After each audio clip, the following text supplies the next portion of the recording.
Ceruto, try it again. Fans on the feet, 6,000 in attendance. The payoff is flied into right field, going back at the warning track, at the wall. It's gone! Go ahead, 3-run home run for the senior. Peter Ceruto has given the Indiana Hoosiers the lead. Hello and welcome to Talking Hoosier Baseball. Today is February 21st, 2024. I am Carl James, joined with Cassidy Palmer. We are going to discuss the number 23 Indiana Hoosiers, who on opening weekend went 2-1 at baseball at the beach. On Friday, the Hoosiers lost to number 12 Duke by a score of 6-3. On Saturday, the Hoosiers were victorious on the road at Coastal Carolina at baseball at the beach by a score of 7-2, beating the host number 18 Chanticleers. On Sunday, the Hoosiers put up a for the weekend rather light 9 runs against George Mason, who gave up 11 home runs the day before. But the Hoosiers still were victorious, won that game by a score of 9-3. As a result of the weekend, the Hoosiers were rewarded by D1 baseball with the number 23 ranking in the country. The Hoosiers also had a home opener last night. Miami of Ohio came to the Bart. A game that was pretty tight most of the way. Finally was broken out late in the 8th inning, and the Hoosiers ended up winning that one by a score of 12-6. So a pretty successful start to the season for the Hoosiers. Cass, what are your thoughts? Maybe some statistical nuggets you can share with us on baseball at the beach. Yeah. So before I quite get into the numbers, I first want to say how great it was hanging out with all of the people we did at baseball at the beach. I know for me in particular, I'm not able to get to as much being a couple of states over. So I do very much enjoy it every chance I get. But looking into the numbers a little bit, I've got to start off with my annual reminder that this early in the season, the numbers mean absolutely nothing other than the runs scored and the wins and losses. Beyond that, the actual statistics are too small to really have any idea of anything. So with that reminder out of the way, some of the things that have stood out to me a bit, anytime, even just the first weekend plus the home opener, for the team to be hitting 301 total, that's always great, especially when you consider that they played both Duke and Coastal. That is a really great start. And some of those highlights, Devin Taylor, who's had, I believe it's every game has been a multi-hit game so far, and they've all been singles. I expect his power to open up pretty soon. But Devin and Tyler Cerny both hitting 500. Again, small sample size, but we do like seeing that. And as for some of I do not expect Brock Tibbetts to stay at 133 for very long. Not uncommon to have to take a little bit of time to get up there. And again, especially playing Duke and Coastal, one bad matchup and your numbers are going to look really bad. So I expect Brock to pick that back up. As far as a little strikeout heavy for what I would like to see with such a veteran staff, sitting at a little over 10 a game. But again, opening weekend, nerves are tight. Strikeouts are always high opening weekend, and this is far from the worst that we've seen. So I would expect that number to improve over the next few weeks as well. On the pitching side, the biggest thing that has stood out to me so far has been the control. having just 10 walks issued so far on the season in 4 games is phenomenal, is absolutely great. And especially with as many guys who as have made appearances, that also stands out. Strikeouts have been up there as well, which is always fun. But the lack of walks issued really stands out to me so far. HBPs are a little bit higher than I would like, at 7 through 4 games. But again, that just requires one pitch to slip, one pitch to be not where you wanted it. So with such a low walk rate so far, that HBP count does not concern me in the least. And fielding was largely very solid. I still contest that Pine error in the first game was not an error. So there's that one that I wouldn't even have in there at all. So fielding was solid all the way around. So that's my thoughts so far. Some of the numbers that, again, right now, the only things that really matter numbers wise are runs scored, runs given up, and total number of wins. Yep. One thing I have noticed overall is, which is nice, is that you've got 4 regular everyday players with an OPS over 1,000 so far. Yep.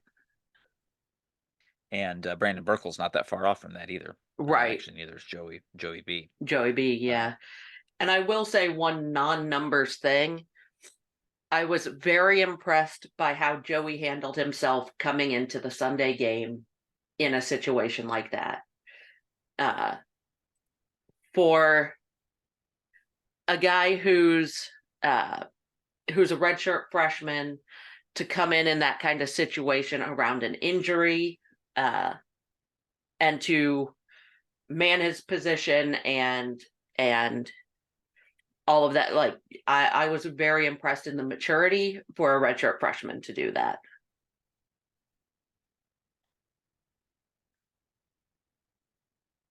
Excellent.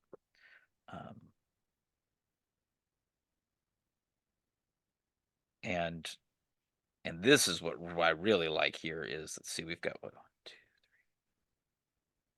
3, 8, 9, 10, 11, 12, 13, 14, 15, 16 pitchers for IU have now seen action. And how many of them yesterday? And this is what I like is 3/4 of them have a whip under 1.25. Yep.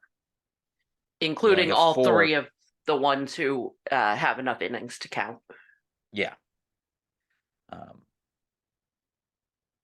Yeah, and if you and even you only have 2 with a whip at 2 or higher. Yep. Which is pretty nice for 4 games. So the pitching staff has done rather well. Oh yeah. Up to this point, and like you said, I think the key there has been limiting the walks. Yeah, Yep. the HBPs are just a tad high, but the walks have been very much under control. Yeah. When you consider, especially considering that 3 of those HBPs, so almost half of them are one pitcher. Yeah. That makes me even less concerned overall. Yeah. And only one wild pitch on the opening weekend plus. Yeah, it wasn't like that one team that hit one guy 8 times in the weekend. Yeah. Oh, I feel bad for that kid. We thought Logan Kalitha was a ball magnet. All right. Well, now Chris was not able to join us tonight, but he did make his determinations for the weekly red belts. So I'm going to give those out now. Um, and right off the bat, Chris Feeney is going to disagree with the Big Ten, who did Of award the course. Big Ten awarded Connor Foley as Big Ten Pitcher of the Week. Um, uh, but uh, but Chris decided to go with the winner of the game instead, Ty Bothwell, who pitched the 5 innings following Foley. Um, 0 earned runs. He did give up 2 unearned runs, but 0 earned runs. Ty was, well, as everyone was saying, big game Ty. Ty was just phenomenal in that outing. Yes. But I would also say so was Foley, Yes. as obviously, both did a phenomenal job, and those two guys took care of a nationally ranked team on their own home field. Yep. Uh, And and that's and one so tough to do. Yeah, and this is one that is known for hitting. This is a hitting Yep. ball club, and Ty and Connor managed to shut those guys down. Yeah. Um, and that would be the Joey Donato pitching award. Um, the Butler Award for defense this week shouldn't be a huge surprise, but oh my goodness! And he didn't even bother telling me a play, because we have so many to pick Fair. from. Tyler Cerny, just phenomenal defensive performance all weekend long, Yep. making crazy play after crazy play. I'll have to say my favorite was from the home midweek game, though, that that sliding stop and then shuffle the ball over Over. for the fielder's choice. Yeah. I still think his most impressive was the one that wasn't made. Right. Off of the when Pine couldn't quite get to it and popped it up, and even just Cerny getting to the ball that quickly, change a direction, to even have a chance to get that was insane. And then for the Dickinson Award for hitting, that will go to AJ Shepard, who had he had the blast. He basically called game there Yep. against against Coastal Carolina there. He absolutely called game with that 2-run shot to get the Hoosiers up as high as they were, and pretty much put it to where, okay, this game is now relatively out of hand. Yep. And to Go do ahead.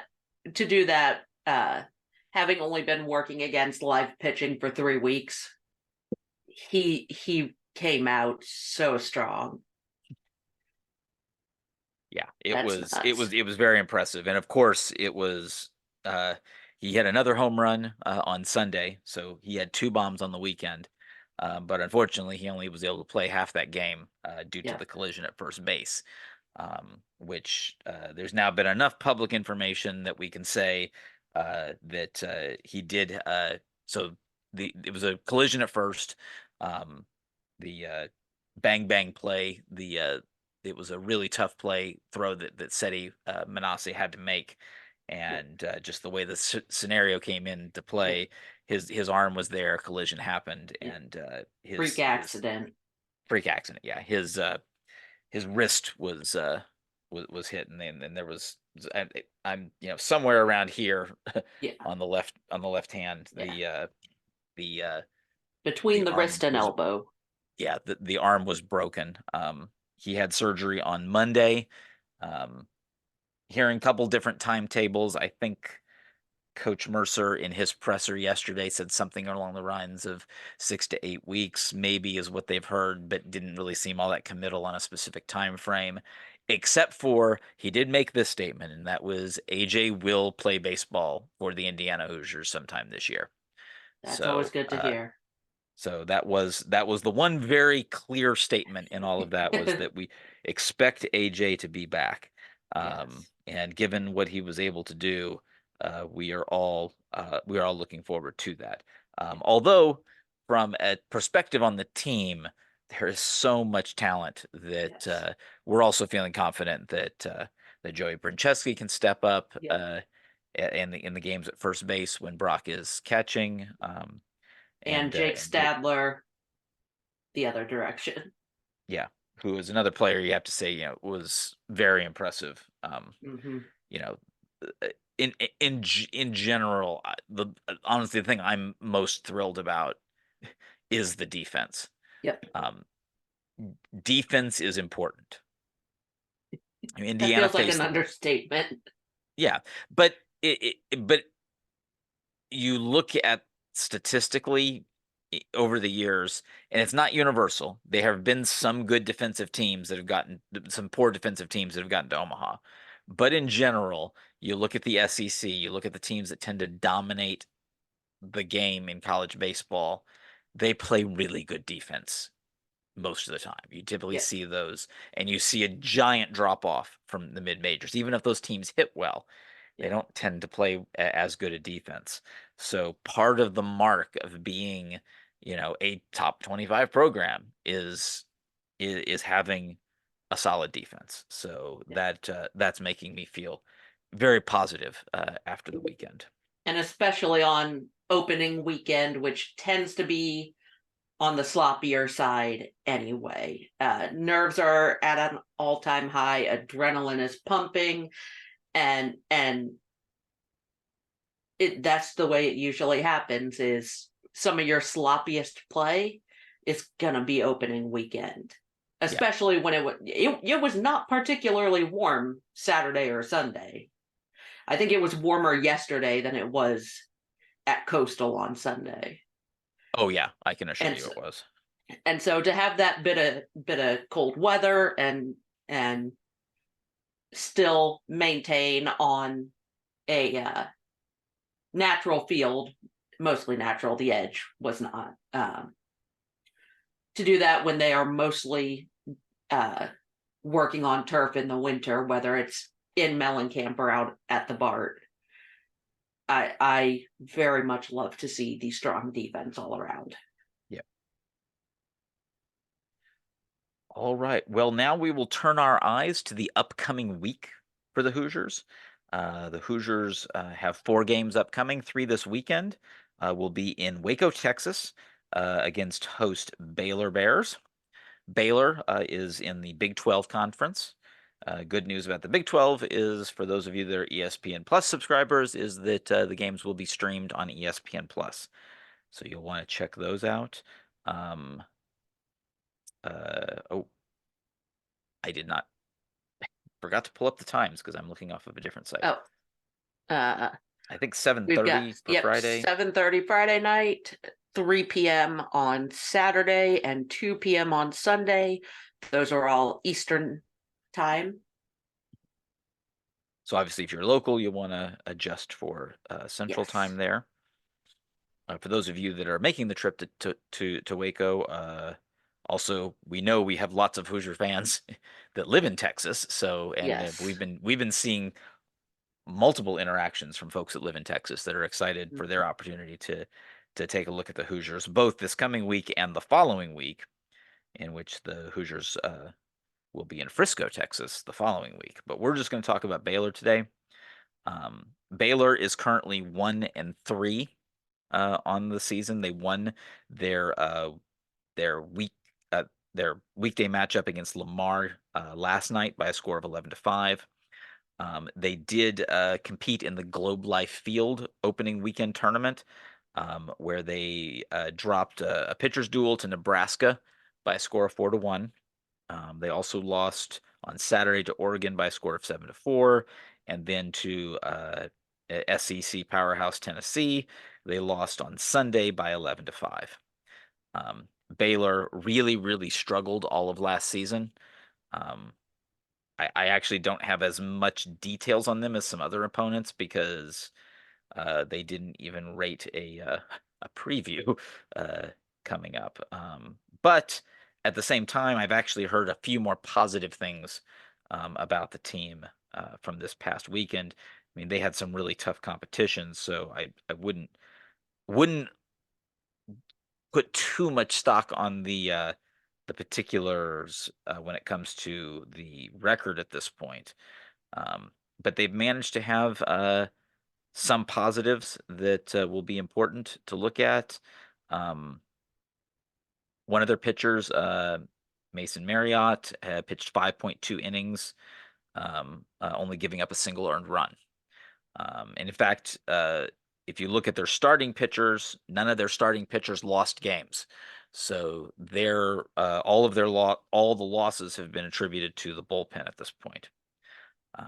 Probably is going to go off of the the hitting strategy IU is going to have. That if they're not able to hit the starters, at least be patient, put good at bats together, get those pitch counts up, and get into that Baylor bullpen.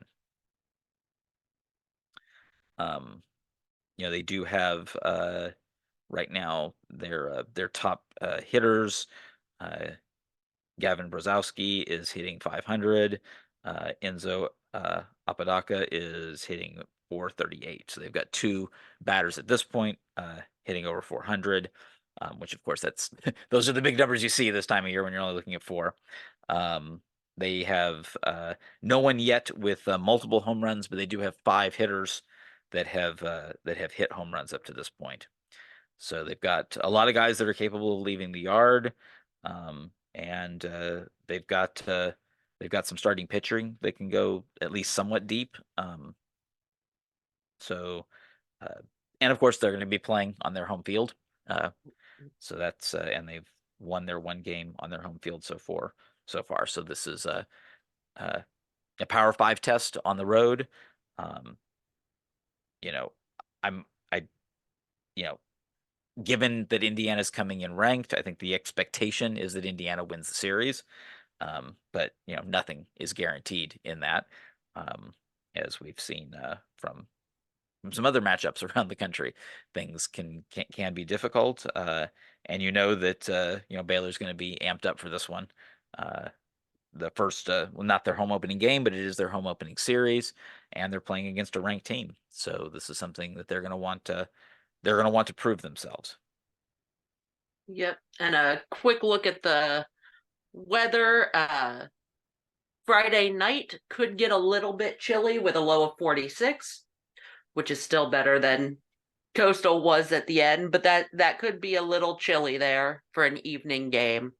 But Saturday and Sunday are highs of right around 80, and it looks like Sunday could be pretty windy. Now, whether that's in or out or cross, or I have no idea, but could get pretty windy. So that could get fun for some of these Hoosier power bats if the wind's going the right way. Yep. Then on Tuesday, the Hoosiers are back in Bart Kaufman Field, and it looks like the weather is very likely to cooperate for more February baseball, which again will be free and open to the public. If you can check on that, Cass, I think it's another 4:00 start, I assume. But yes, while I keep talking, can you confirm that? This is against the Purdue Fort Wayne Mastodons.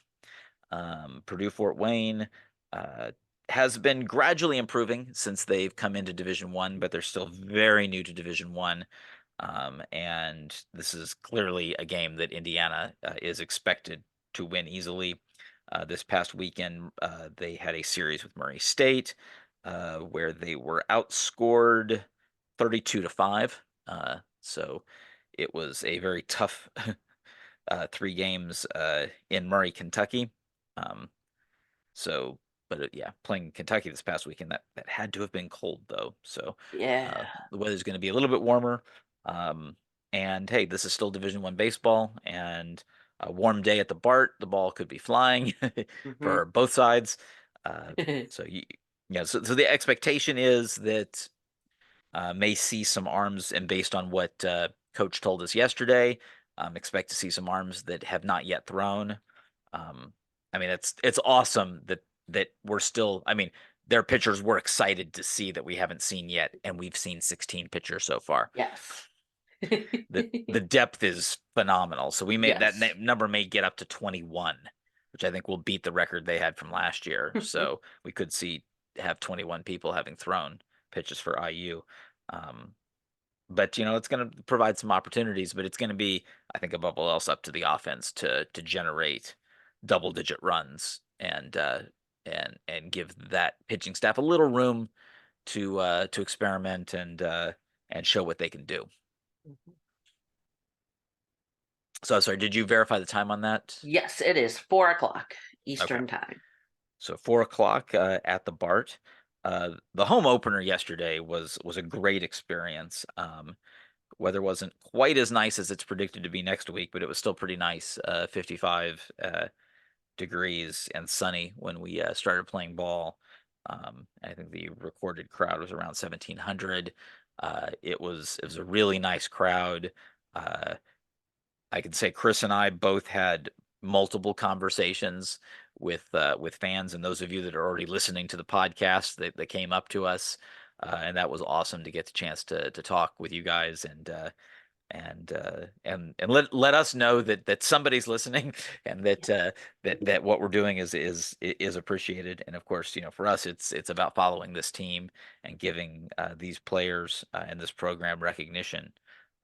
And of course, it's just very exciting that we're doing this now at the point at which after uh, a one the all of the baggage of the pandemic, then that 2022 season where the pitching just wasn't there while the youth was getting themselves into position, and then the phenomenal year the team had last year, and now at the point of getting national recognition and starting a campaign, to possibly end up with the goal of getting into a regional, perhaps even hosting a regional.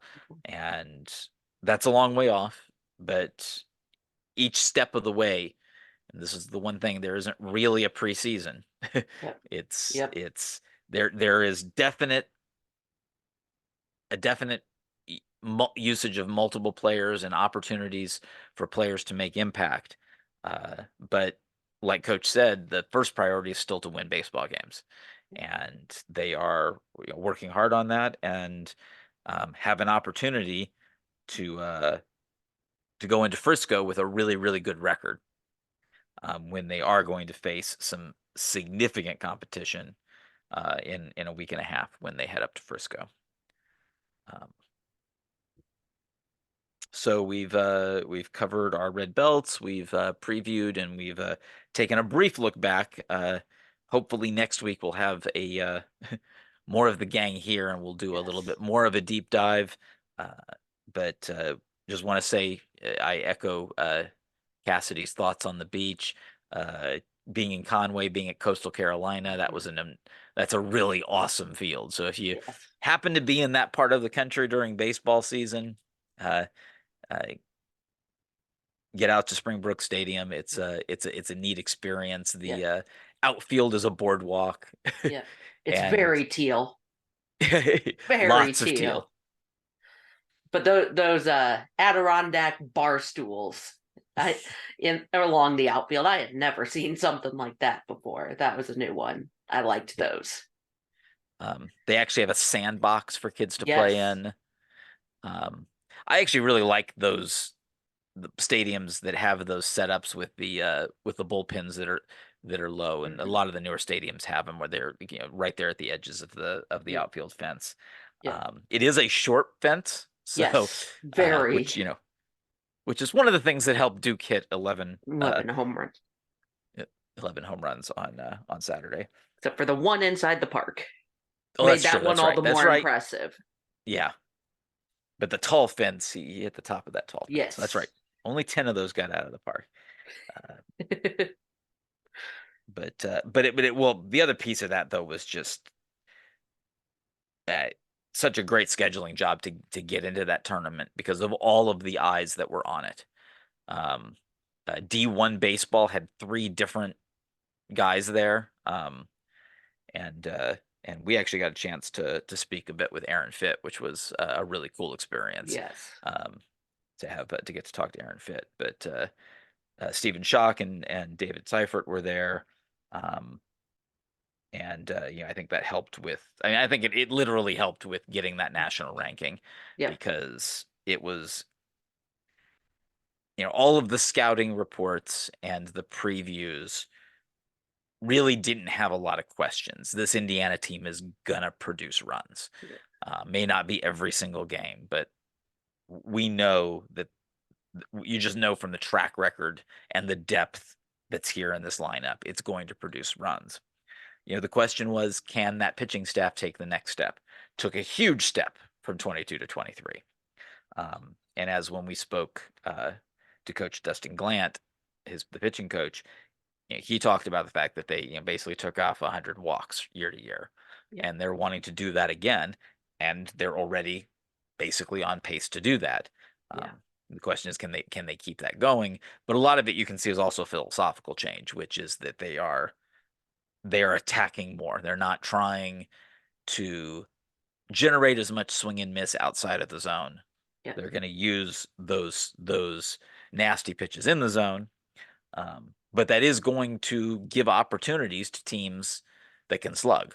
Yep. Because they're going to get pitches in the zone. They're going to get abilities to hit. So I think you may see, like if you're tracking, team batting average against, you may see that number go up a bit. Yep. You might see some of the power go up. Right. too. And you may see the strikeouts go down. Yeah. But I don't think that's necessarily a bad thing if it cuts out the free bases. Yeah. Because walks are killer, hit by pitches are killer. Solo home runs don't kill you, multi do. Yes, exactly. But then it also puts the ball into their court. They're going to have to hit the ball. Yeah. And it also, I feel much more comfortable about that strategy now that we've seen this defense in action. Yep. That, okay, put the ball in play. You get the ball, anywhere in the center of the outfield. Carter's going to track that ball down. Yep. You hit that ball up the middle. Tyler Cerny is capable of making plays. And so's Burkle. Yeah. Like exactly. Yeah. And Burkle, I mean, he didn't have as much opportunity to shine just because the ball didn't come to him that as much. Although he did start a double play yesterday. Yep. That was pretty impressive. But we got to see some of his more amazing plays in the fall. Yeah. So we know he's got the capability. They just haven't hit anything really challenging to over to that side of the field just yet. But we all know that is going to come, and he's going to have his opportunities. So again, small sample size, looks good so far. Now it's about the next 4 games, taking care of business. Get a series win, get a midweek win, and then get yourselves ready for the next big contests, which are that series up in Frisco. Yep. So with the exception of the home game, the next 6 of the next 7 will be in Texas. And again, this weekend's going to be on ESPN Plus. I will definitely be live blogging this weekend, but I'll be watching on TV. We do not have anyone going to the series. But if anyone who is going to be there wants to and is willing to share, send us the pictures that you take and let us know if you're willing for us to use them on the website. We always like authentic pictures of the actual location and not just using stock photos that we have collected from home. It's always neat to include at least a couple pictures of what's going on the field. So I will call out for that. Cass, any final thoughts? I think we've pretty well covered it. All right. Well, that will conclude this edition of Talking Hoosier Baseball. Follow us at iubase.com and our various social medias. For Cassidy Palmer, this is Carl James. See you at the BART.